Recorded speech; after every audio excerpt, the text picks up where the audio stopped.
Hello बच्चों, कैसे हो आप सभी लोग? आराम से हो? चलिए ठीक है, बहुत अच्छी बात है। लॉकडाउन चल रहा है, पढ़ाई तो हो रही होगी आप सबकी घर पे, लेकिन नहीं हो रही है तो पढ़ाई शुरू करिए। चलिए, मैं आपका सहयोगी, आपका टीचर रजन पांडे आपको पढ़ाने के लिए उपस्थित हूँ। देखिए, मैं 11th का चैप्टर नंबर 2 पढ़ा रहा था, उसी से आगे मैं कंटिन्यू कर रहा हूँ। देखिए, तो स्टार्टिंग से ही एक बार रूपरेखा तय कर ली जाए। देखिए, यूनिवर्स का, इस ब्रह्मांड का कोई भी पदार्थ है वह परमाणुओं से मिलकर के बना है। और जो ये चैप्टर है, ये चैप्टर आपका है परमाणु संरचना, और परमाणु संरचना के में आपको परमाणुओं के बारे में ही जानकारी प्राप्त करनी है। तो मैं आपसे एक रिक्वेस्ट करता हूँ कि आप मेरे चैनल पर नए हैं तो मेरे चैनल को सब्सक्राइब करिए और बेल आइकन को दबाना ना भूलिए। चलिए शुरू किया जाए। तो ये लेक्चर नंबर 2 है और ये चैप्टर नंबर 2 भी है। देखिए, सबसे पहले जॉन डाल्टन साहब का परमाणु मॉडल आया और उन्होंने अपना परमाणु मॉडल 1808 ईस्वी में दिया। कब दिया? 1808 ईस्वी में दिया। उनका परमाणु मॉडल क्या था? उन्होंने कौन ऐसी चीज़ कहा? उन्होंने कहा कि द्रव्य या पदार्थ छोटे छोटे कणों से मिलकर के बने होते हैं। कोई भी पदार्थ है वो छोटे से छोटे कणों से मिलकर के बना होता है, जिसे क्या कहा जाता है? परमाणु कहा। उन्होंने क्या कहा? परमाणु कहा। फिर दूसरा पॉइंट इन्होंने कहा, एक तत्व के सभी परमाणु समान होते हैं। मतलब कहने का अर्थ है कि सोडियम, जैसे आयरन है, आयरन ज़्यादा मात्रा में ले लिया जाए तो इसमें जितने भी परमाणु होंगे सब किसके होंगे? आयरन के होंगे, मतलब समान होंगे। कहने का अर्थ क्या है कि एक तत्व के सभी परमाणु समान होते हैं। एक तत्व, कोई भी तत्व है, जैसे सोडियम है, मैग्नीशियम है, कैल्शियम है, इन सब में एक ही प्रकार का तत्व होगा, एक ही प्रकार का परमाणु होगा, वो भी किसका होगा? उसी तत्व का परमाणु होगा। भिन्न भिन्न तत्वों के परमाणु भिन्न भिन्न होते हैं, ये भी सही बात है कि अलग अलग तत्व हैं तो उनका परमाणु क्या होगा? अलग अलग होगा। फिर परमाणु तत्व का सबसे छोटा कण है। परमाणु तत्व का सबसे छोटा कण है जो रासायनिक अपक्रिया में भाग ले सकता है। मतलब परमाणु ही एक ऐसा छोटा कण है जिससे रासायनिक अपक्रिया संपन्न होती है। दो या दो से अधिक परमाणु समान या असमान जब आपस में मिलते हैं तो क्या बनाते हैं? अणु। और लास्ट में कहा उन्होंने, परमाणु को ना तो लैब में या भौतिक या रासायनिक प्रक्रम के द्वारा ना तो बनाया जा सकता है और ना ही नष्ट किया जा सकता है। तो ये था डाल्टन साहब का परमाणु मॉडल। उन्होंने अपने परमाणु मॉडल को कब दिया? 1808 ईस्वी में दिया। अब आप लोग सबसे पहले इसको नोट कर लीजिए। मैं इसमें कमी बताने जा रहा हूँ कि इसमें कौन कौन सी कमियाँ थी। एक तत्व के सभी परमाणु, ये तो चीज़ सही है, छोटे कणों से बने होते हैं जिन्हें परमाणु कहते हैं। चलो कोई बात नहीं। एक तत्व के सभी परमाणु समान होते हैं, ये भाई कहाँ से कैसे है? जैसे हाइड्रोजन के 3 समस्थानिक होते हैं, 1H1, 1H2 और 1H3। इसका परमाणु अलग होगा, इसका परमाणु अलग होगा, इसका परमाणु क्या होगा? अलग अलग। मतलब इसका परमाणु सबसे छोटा और इसका परमाणु इन तीनों की तुलना में सबसे भारी है। तो इस प्रकार ये इनका ड्रॉबैक जो है ये गलत साबित हुआ। बाद में जब समस्थानिक की खोज हुई तो इनका ये पॉइंट क्या हुआ? गलत हो गया। भिन्न भिन्न तत्वों के परमाणु भिन्न भिन्न होते हैं, ये भी कैसे? जैसे देखो, जैसे पोटेशियम 1939 है और कैल्शियम 2040 है। कैल्शियम 1940 है और कैल्शियम 2040 है, पोटेशियम 1940 है। इन दोनों में बताओ, इनमें परमाणु का साइज क्या है? बराबर है, साइज बराबर है। तो इनका देखिए, समभारिक की जब खोज हुई तो भिन्न भिन्न तत्वों के परमाणु क्या भिन्न भिन्न नहीं थे, कुछ तत्वों के परमाणु समान भी हुए। मतलब समभारिक की जब खोज हुई तो उनका ए पॉइंट भी क्या हुआ? गलत हो गया। परमाणु तत्व का सबसे छोटा कण है, गलत है। ये कहाँ से गलत है? जब फंडामेंटल पार्टिकल मतलब क्या है कि फंडामेंटल पार्टिकल मतलब इलेक्ट्रॉन, प्रोटॉन और न्यूट्रॉन की जब खोज हो गई तो इनका आकार परमाणु के आकार से बहुत छोटा था। इस प्रकार इनका ये पॉइंट भी क्या हुआ, बाद में गलत हो गया। जब समान या असमान परमाणु, ये आज भी कायम है और ये आज भी कायम है, तो ये इनका 3 पॉइंट में क्या हुआ, बाद में ये करेक्शन करना पड़ा। लेकिन आज भी इसको माना जाता है, मतलब समस्थानिकों को छोड़ दिया जाए तो इनका ये पॉइंट सही है, संभारिकों को छोड़ दिया जाए तो इनका ये पॉइंट सही है। तो कुल मिलाकर के यही डाल्टन साहब का परमाणु मॉडल था। तो आप बच्चों ये समझ में आया कि नहीं आया, पहले एक चीज़ बताइए कि हम इसको मिटा रहे हैं तब, और फिर नेक्स्ट चलिए नोट करिए जल्दी। चलिए फिर अगला जो है आपका, अगला टॉपिक आपका क्या है, उस चीज़ के बारे में थोड़ा सा डिस्कशन किया जाए। अगला टॉपिक आपका है कि फंडामेंटल पार्टिकल, मूलभूत कण। मूलभूत कण मतलब मूलभूत कण क्या होते हैं, मूलभूत कण मतलब जैसे देखा गया, पहले डाल्टन साहब ने कहा कि परमाणु को बांटा नहीं, विभाजित नहीं किया जा सकता है, बात मानी गई, बहुत दिन तक चला। उसके बाद जब इलेक्ट्रॉन, प्रोटॉन और न्यूट्रॉन की खोज हुई तो इनका आकार क्या था, परमाणु से छोटा था, और ये माना गया कि परमाणु इन्हीं से मिलकर के बने होते हैं। तो परमाणु जिन कणों से मिलकर के बने होते हैं तथा जो कण अस्थायी होते हैं, मतलब अपना रूप जो है बदलते नहीं हैं, उनको कहा जाता है मूलभूत कण। और मूलभूत कण आपके 3 हैं, कौन कौन से हैं, एक तो आपका इलेक्ट्रॉन है, दूसरा आपका प्रोटॉन है, और तीसरा आपका न्यूट्रॉन। कौन कौन सा है, इलेक्ट्रॉन, प्रोटॉन और न्यूट्रॉन। इन्हीं को कहा जाता है फंडामेंटल पार्टिकल। क्या कहा जाता है, फंडामेंटल पार्टिकल, इंग्लिश में फंडामेंटल पार्टिकल कहा जाता है। तो मूलभूत कण मतलब वह कण जिनसे परमाणु मिलकर के बना होता है, वो कौन से कण कहलाते हैं, मूलभूत कण। तो मूलभूत कण कितने हैं, 3 हैं, इलेक्ट्रॉन, प्रोटॉन और न्यूट्रॉन। तो प्यारे बच्चों, यहाँ तक बात समझ में आई है कि नहीं आई है, ये चीज़ हमको अब थोड़ा सा मूलभूत कण के बारे में थोड़ा सा जिक्र किया जाए। तो मूलभूत कण क्या होते हैं कि ये जो है, अब जैसे मूलभूत कण, तो मूलभूत कण कहाँ से उत्पन्न हुए, तो एक चीज़ याद रखिए, कंघी लीजिए और कंघी को बाल में रगड़िए, उसके बाद देखिए छोटे छोटे पार्टिकल को वो अपनी तरफ खींचता है। तो इस प्रकार पदार्थ में ये कहा गया कि आखिर कोई ऐसा कण है कि जो, मतलब कंघी क्या हो गई, आवेशित हो गई, जो आवेशित होगा। कोई ऐसा कण है जो कैसा होगा, आवेशित होगा। वैसे परमाणु को क्या माना जाता है, विद्युत उदासीन माना जाता है। तो मूलभूत कण, तो देखिए एक चार्ट हम बनवा रहे हैं, मूलभूत कण। मूलभूत कण में फिर अगला है संकेत, इनका संकेत कैसा है, फिर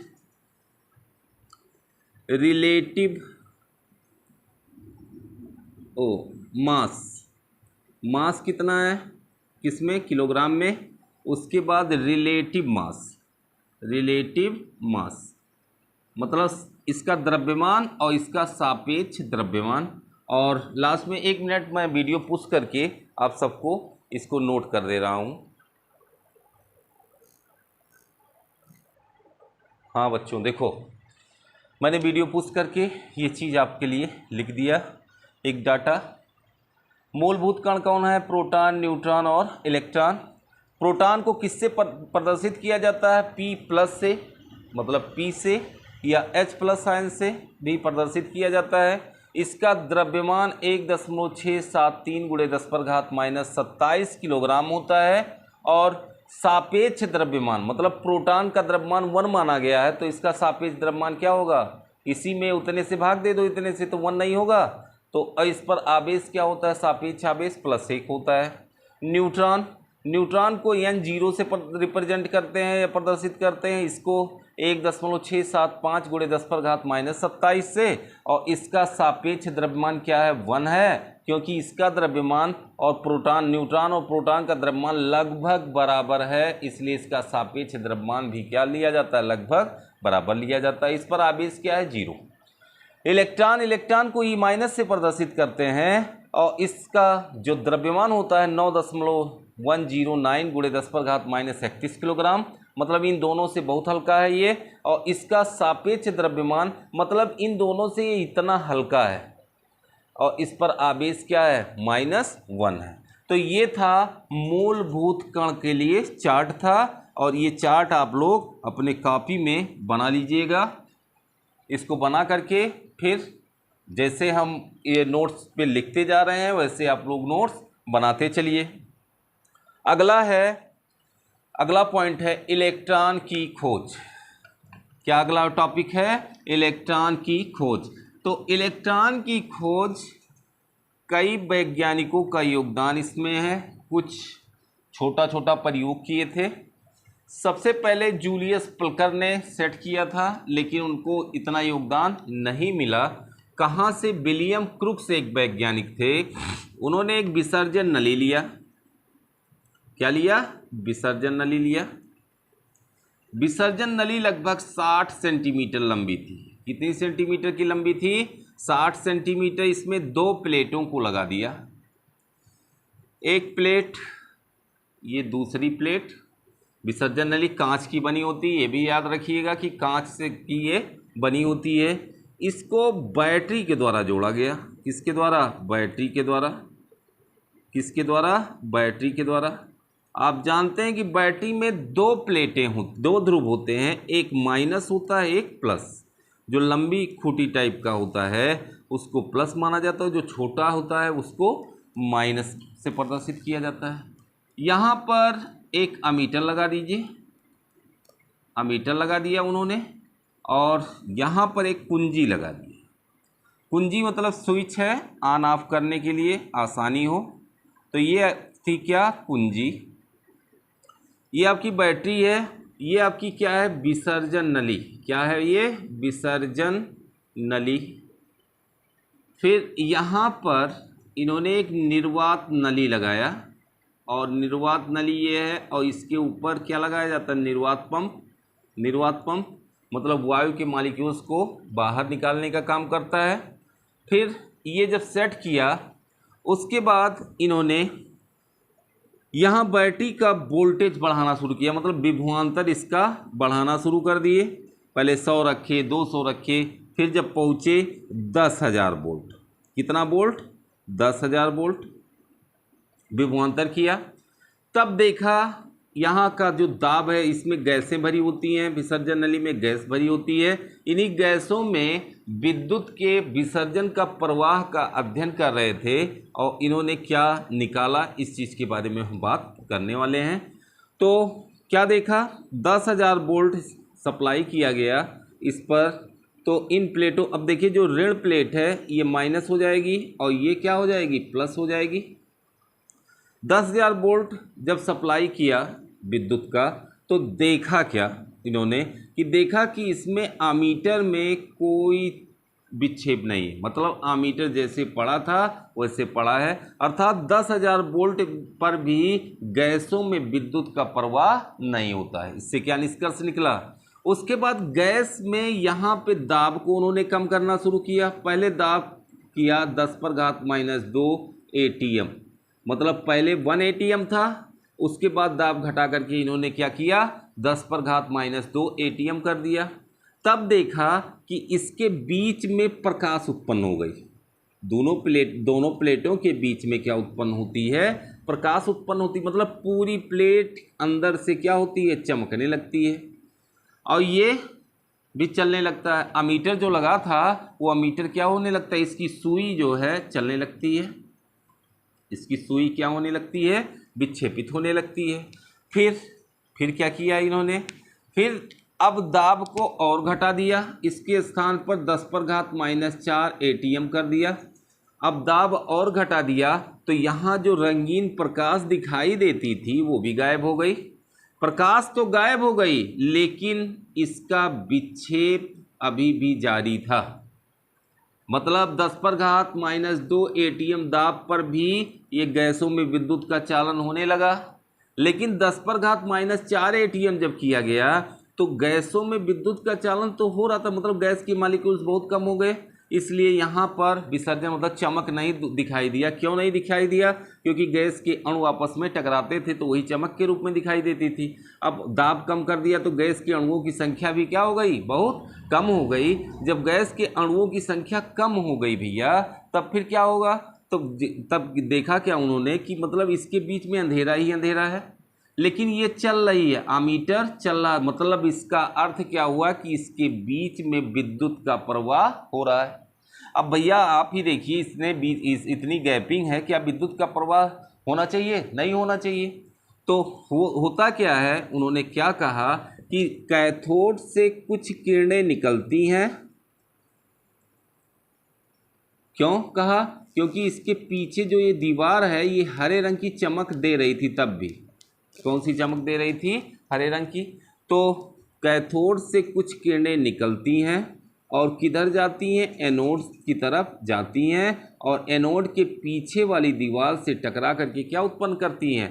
हरे रंग की चमक। क्या उत्पन्न करती हैं? हरे रंग की चमक उत्पन्न करती हैं।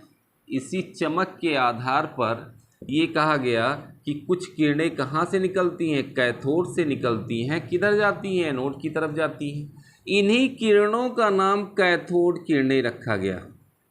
इन्हीं किरणों का नाम कैथोड किरणें रखा गया। और इसको किसने खोजा था? William crooks. किसने खोजा था? विलियम क्रुक्स ने। तो विलियम क्रुक्स साहब ने इसको खोजा था और उन्होंने क्या नाम दिया इसको? कैथोड किरणें नाम दिया। अब कैथोड किरणों की खोज हो गई। अब ये जो किरणें हैं ये क्रुक्स किरणें भी कहलाती हैं। क्या कहलाती हैं? क्रुक्स किरणें भी कहलाती हैं। तो कैथोड किरणों की खोज हो गई। अब कैथोड किरणों के गुणों का अध्ययन जे टॉमसन ने किया। किसने किया? जे टॉमसन ने किया। टॉमसन साहब ने किया। जे टॉमसन ने इनके गुणों, कैथोड किरणों के गुणों का अध्ययन किया और उसके बारे में विस्तृत जानकारी दिया और बताया कि क्या क्या होता है। तो ये चीज़ याद रखना, यहाँ पर 10,000 वोल्ट मतलब इससे ज़्यादा, इससे कम नहीं। और इसका दाब कितना होना चाहिए? गैस के मॉलिक्यूल्स का दाब कितना होना चाहिए? 10⁻⁴ atm। तो हमको कौन सी किरण प्राप्त होगी? कैथोड किरणें प्राप्त होती हैं। ये आज के लिए इतना ही। नेक्स्ट कल से कंटिन्यू आपका चलेगा। धन्यवाद देखने के लिए।